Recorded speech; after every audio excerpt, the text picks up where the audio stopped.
Please, let's take our seats.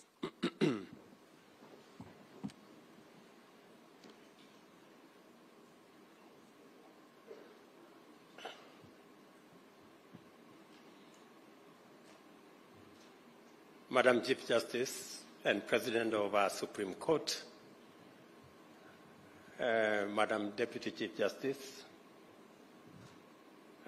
Chief Justice Emeritus, the Honorable Willie Mutunga and the Honorable David Maraga, Chief Justices from various parts of our continent, judges of the Supreme Court, distinguished judicial officers from different parts of our continent, ladies and gentlemen, and our visitors, good morning and welcome.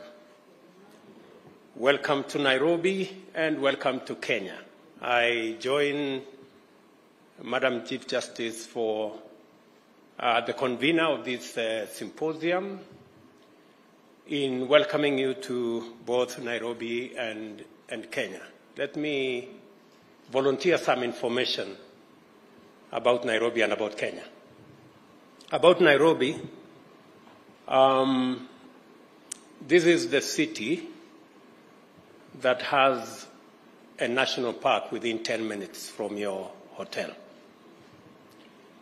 So you may find some lion or cheetah because sometimes they escape from the national park. Please be careful because they are not domesticated. Welcome to Kenya. And again, on this one, I speak with the authority of a scientist, being a scientist myself, that science has proved that Kenya is the cradle of mankind. You may find yourself having this feeling that you are more at home here than from where you come from. Please understand that this is where we all started, and we can tell you, welcome home.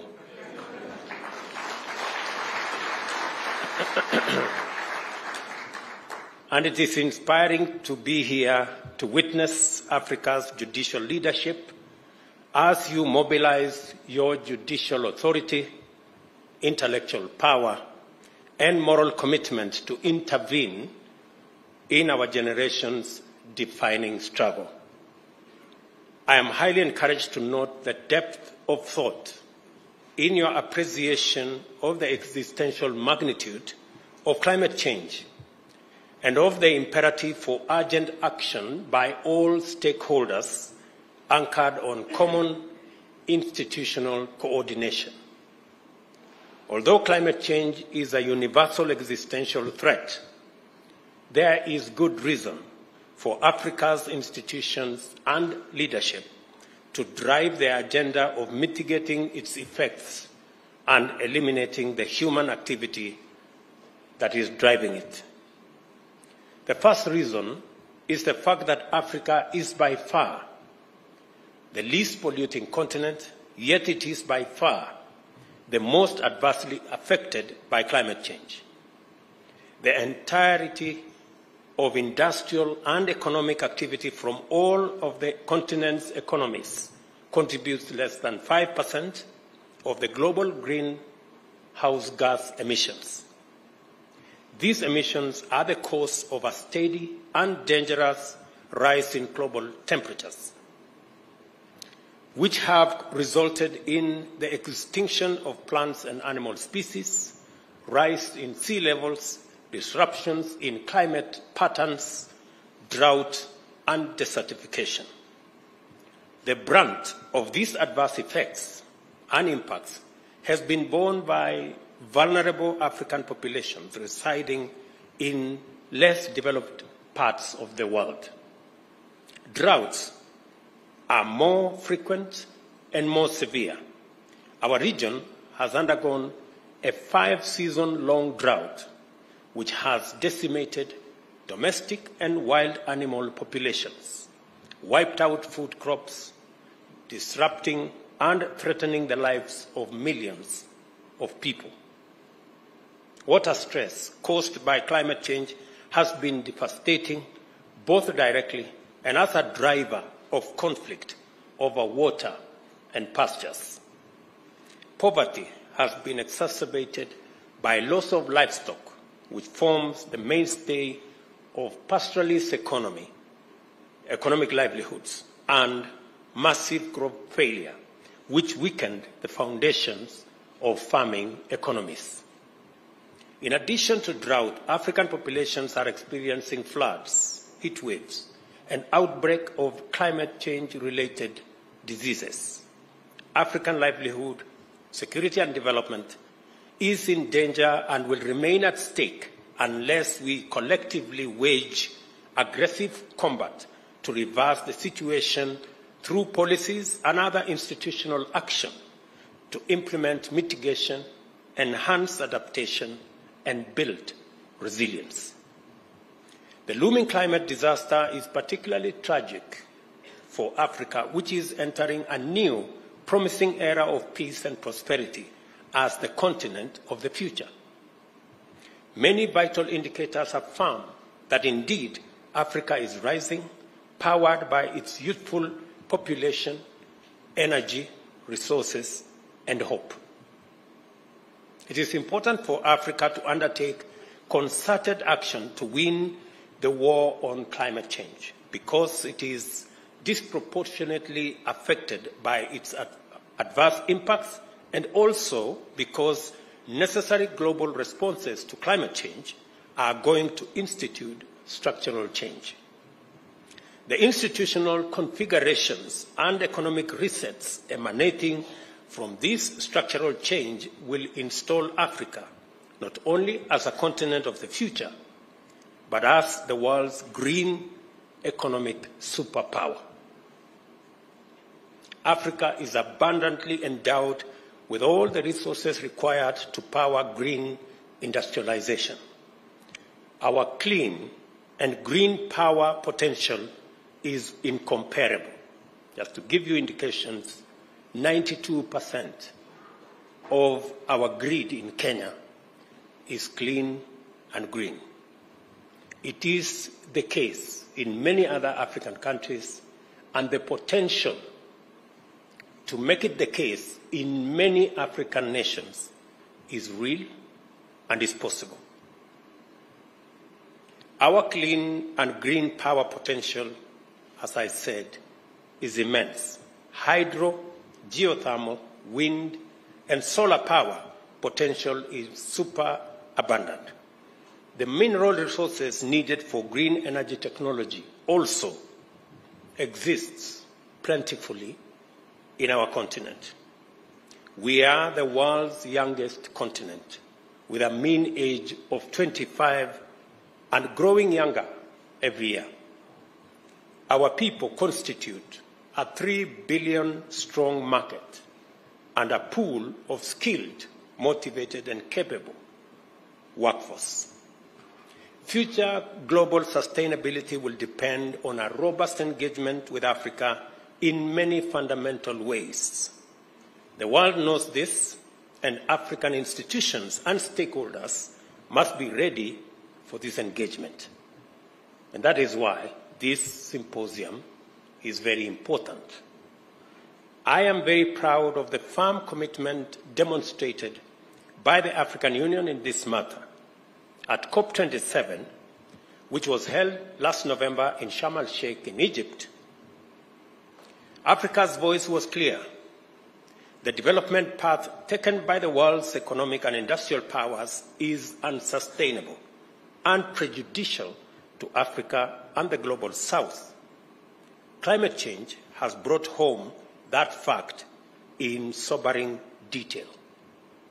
Africa is emphatic that although prosperity is an urgent goal to liberate our people from the indignity of poverty and inequality, the path of pollution is not an option.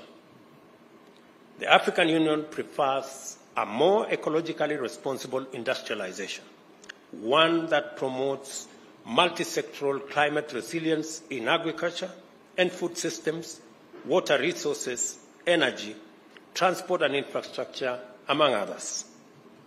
We also insist quite firmly that international development financing must be more appropriate for the needs of our existential moment in terms of how much resources is accessible, affordable, and adequate.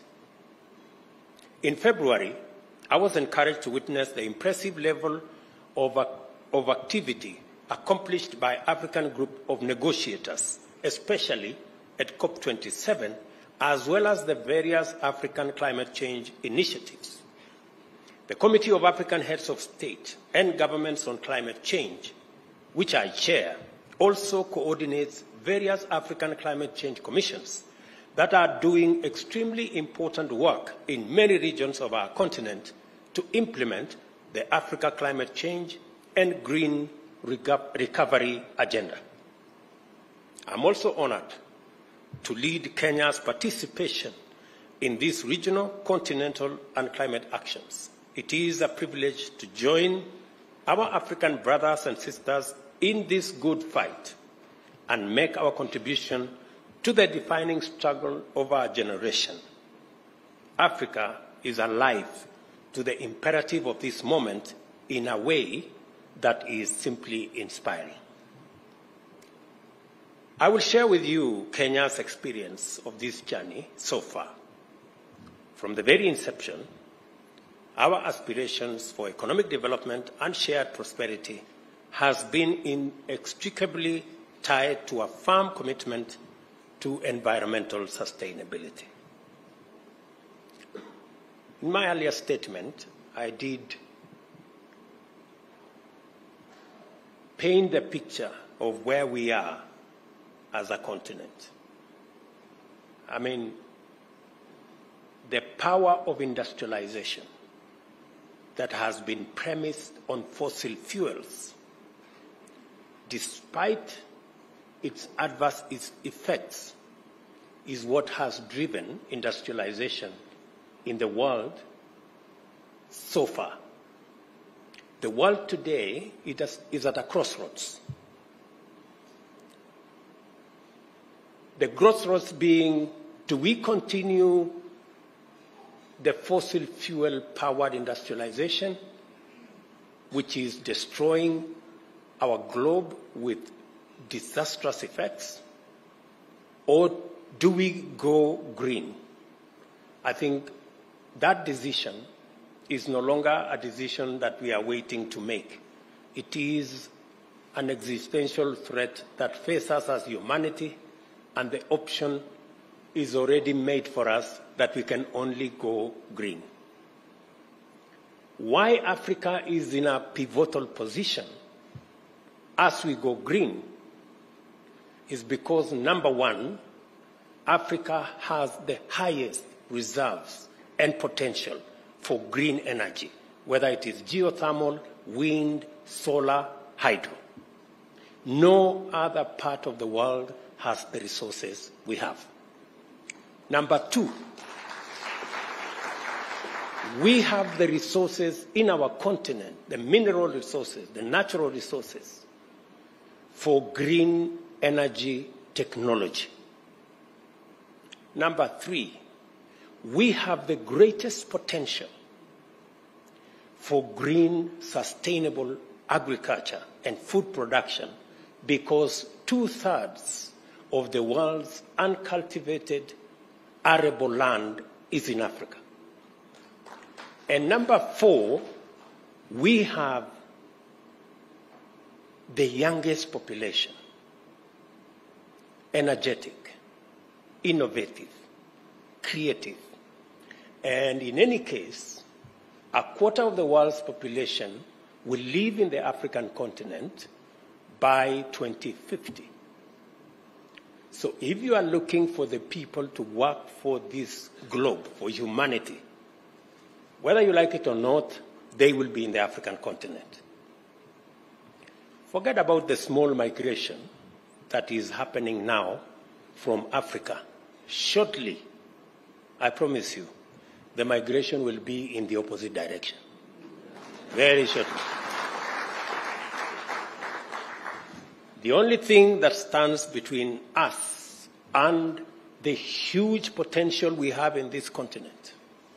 And I want to encourage you as Chief Justices of our continent, the only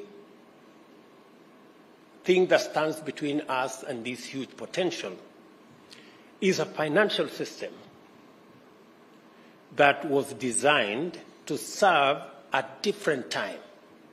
And that is why we are insisting that we must rethink the international financial system to align it with the reality and the imperative of this moment. It is not sustainable anymore for us, the IMF and the World Bank and the International Financial Institution in its current configuration. And we are not saying we want an international financial system that is favorable to Africa. No. We want an international financial system that is fair to everybody. Having a fair international financial system is not asking for too much. I think it's just asking for what is fair. We want to access development resources at the same rate as everybody else is. It is a fallacy for anybody to imagine that it is possible to grow any part of the world to the exclusion of any other part of the world. Because whether we like it or not, we share this globe. And if today anybody imagines that climate change is affecting the global south more than the global north, it won't be for long. Shortly, we will all either float or sink. So the sooner we have a fair international financial system that makes it possible for us as humanity to exploit all the resources available to us in a sustainable manner, the better for all of us as humanity. The sooner we get ourselves there, the better. As a continent, we want to have a conversation that is balanced.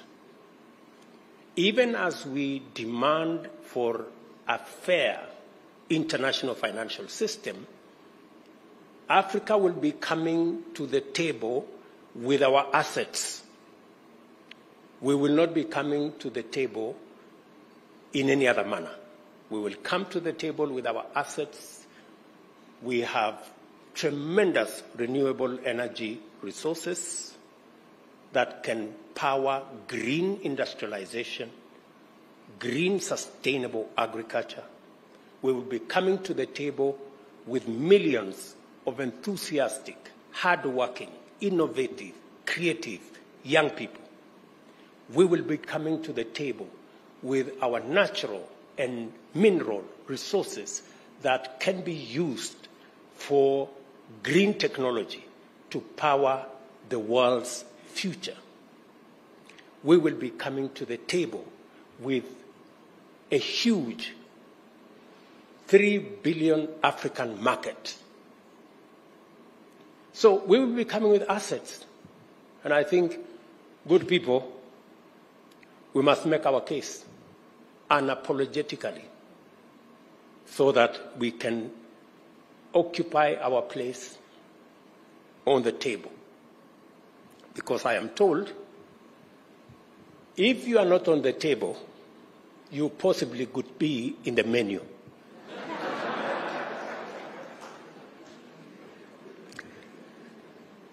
The commitment by the people of Kenya goes further and deeper. When we enacted a new constitution in 2010, we placed the environment at the foundation of our normative and institutional architecture. The fourth paragraph of our Constitution's preamble states that our respect for the environment and determination to sustain it was one of the motivating premises in enacting our Constitution.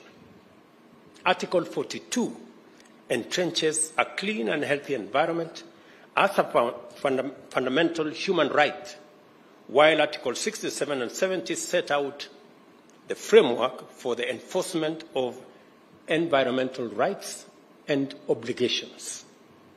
Once we enter the domain of rights and obligations, the respective mandates of the three arms of government automatically follow. Article 21, the state is required as a fundamental duty to take legislative, policy, and other measures required to actualize these rights.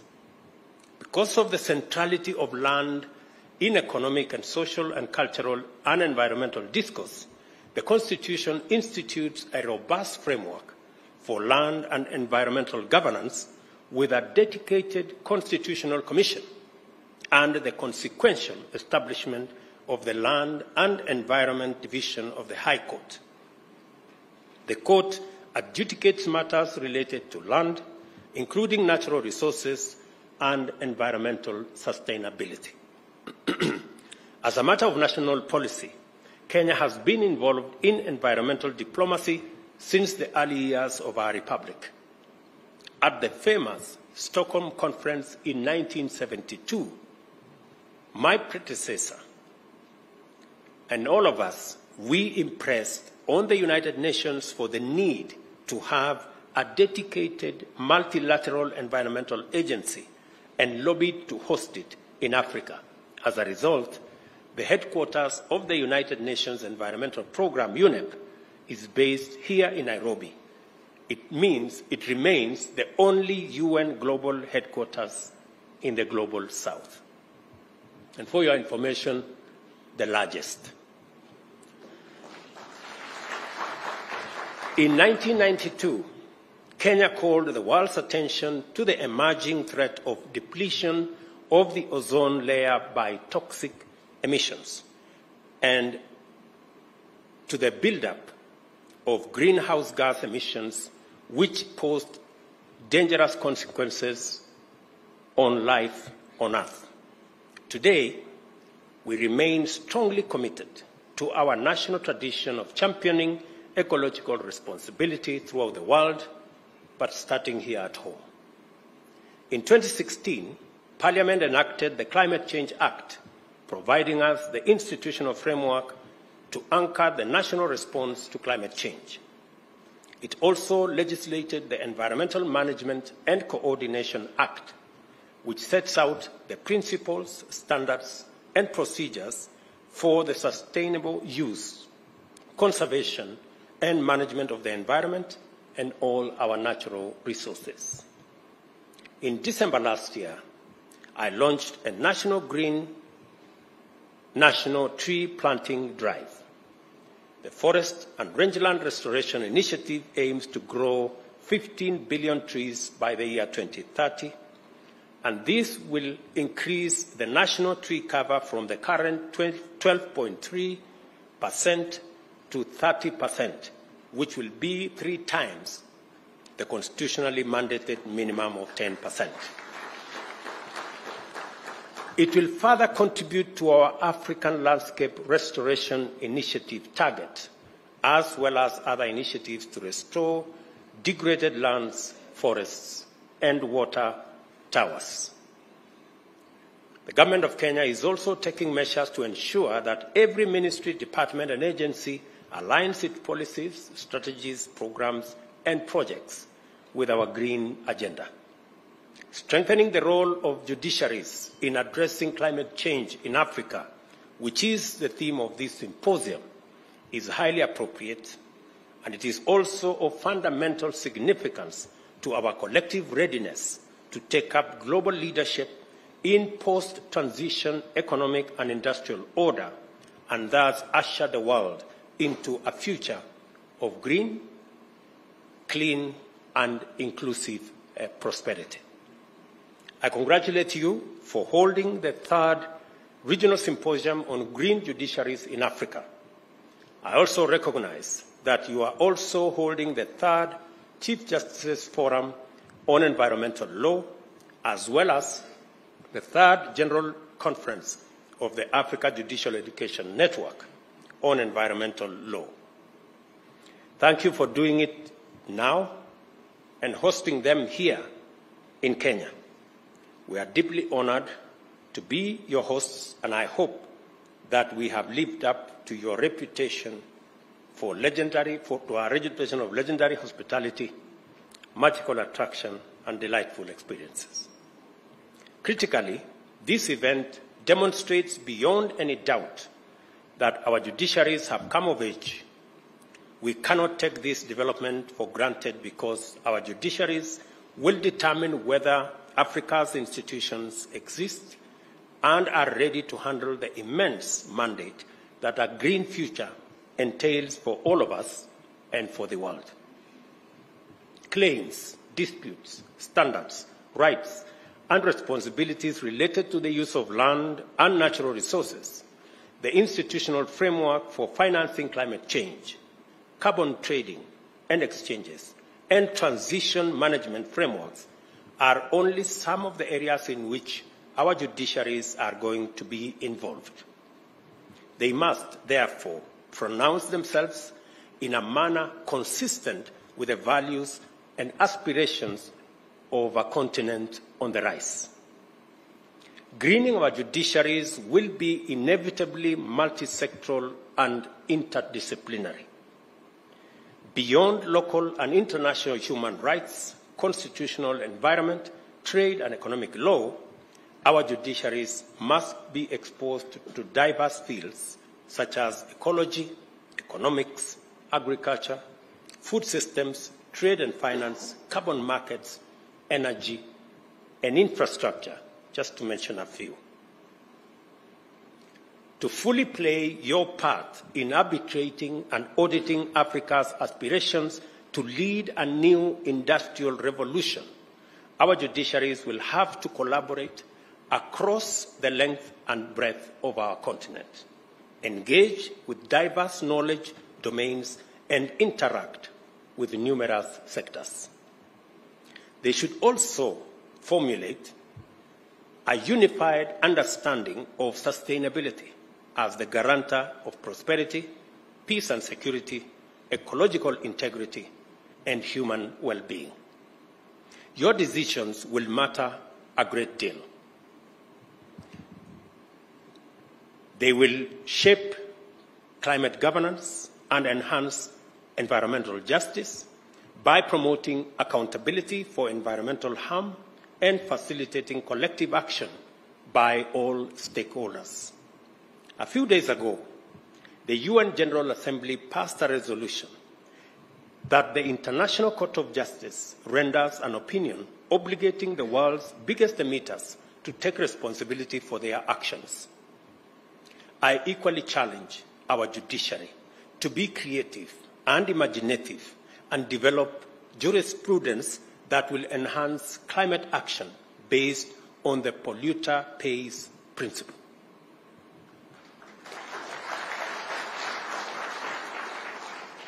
You must not underestimate your capacity because it leads to positive change. I agree with our Chief Justice's statement that our judiciary should not be left behind in this fight for our sustainable future. I therefore urge you to intensify your conscious place in this historic moment and take a decision to have your voices heard for the sake of our generations and the generations yet to be born. You are here to contribute a chapter to the world's history. I encourage you to proceed and write a fresh chapter of African resilience, sustainability, and global leadership in a new green industrial age. Together, with the rest of Africa, I look forward to receiving a positive report about your robust engagements and fruitful deliberations. It is now my pleasure to declare the third Regional Symposium on Green Judiciaries in Africa formally opened. Thank you very much. God bless you, and God bless our great continent. Asante sana.